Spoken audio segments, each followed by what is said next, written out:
বরঞ্চ আমরা কি পেয়েছি, এই দেশটা এদের পরিচালনায় একবার দুইবারও নয়, তাম দুনিয়ার মধ্যে 5 বার চোরের দিক থেকে আমাদের দেশটা ফার্স্ট হয়েছে।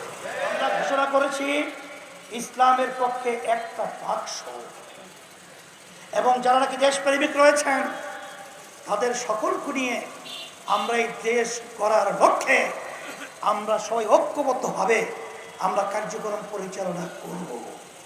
তখন আমরা কি দেখতে পাই, এক শ্রেণীর স্বার্থান্বেষী ভাব, যাদের ইতিহাস আমাদের সামনে পরিষ্কার। তারা কি করেছে আমাদেরকে নতুনভাবে বোঝানোর কোনো প্রয়োজন নেই। তারা আজকে আমাদের বিরুদ্ধে, দেশ গড়ার যারা নাকি লক্ষ্যে কাজ করছে তাদের বিরুদ্ধে বিভিন্ন ষড়যন্ত্রে লিপ্ত হয়েছে।